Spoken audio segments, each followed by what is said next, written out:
Hi everyone. So in this video we discuss an interpretation for the result that we had in the last video about the effect of L1 regularization on the cost function on the optimal solution.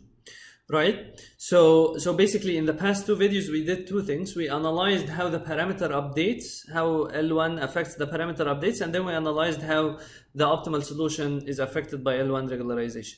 And to analyze how L1 regularization affects the optimal solution, we needed to make two assumptions.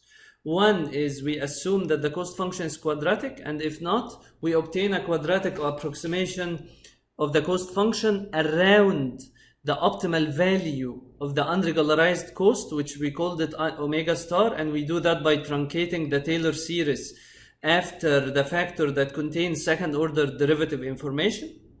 And the second assumption is that we assume that there is no interfeature correlation, and hence the Hessian matrix is diagonal. So we assume there is some pre-processing technique that removes the correlations between the different features or the different elements of the and be careful, this is the Hessian matrix with respect to the parameters, right? So we assume that there's some that the parameters themselves, the feature, by features here I mean the parameters, so that there is no cross correlation between the impact of the different parameters on the cost function, meaning that each parameter has an independent effect on the cost function, right? So basically under these assumptions the optimal solution looks like this, right? And what happens here is that we focus on this max, right? So if the value, the absolute value of omega I star, so for the ith parameter, if the absolute value of the optimal solution unregularized is less than alpha over HII, then we just set that parameter to 0 after L1 regularization. Now let's see two factors. Let's see the effect of HII and the effect of omega I star, and why each of these makes sense.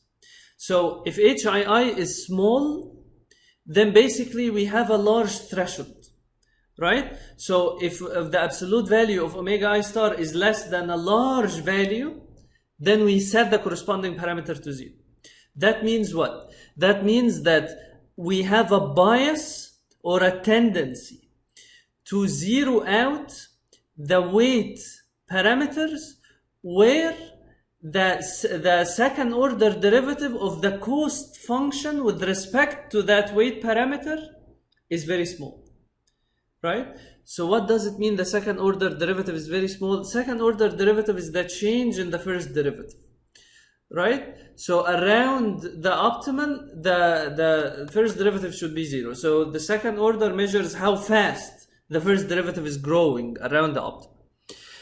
If the second order derivative is small, that means that if I make small changes in that weight parameter, then that wouldn't affect the cost function by much. So it makes sense to have a tendency to zero out. So remember, in L2 regularization, after projection, here we don't need to do projection on the on the orthonormal matrix of eigenvectors of the Hessian, because we are assuming the Hessian is diagonal, right? So diagonal means each weight parameter has an independent component, has an independent effect, on the cost, right? So if that effect is very small, then I basically zero out that weight parameter. If the effect is large, meaning HII is large, then alpha over HII will be small. So it's likely that omega I star will be bigger than alpha over HII. Then I just reduce omega I star by alpha over HII. The more aggressive the regularization is, the higher the threshold or the larger the factor that I will subtract from the corresponding component of the unregularized optimal, omega I star. If alpha is large, same thing. Then I will have a tendency to zero out more weight parameters. If HII is small, sensitivity is small of the cost to the weight parameter, then I have a tendency to zero out more parameters. Now, if omega I star itself is small, meaning that the optimal value of the weight parameter unregularized is already very small, then we have a larger tendency to zero out that component as well. And all of these make sense. Alpha is large, regularization is more aggressive. HII is small means the sensitivity of the cost to the weight parameter is small.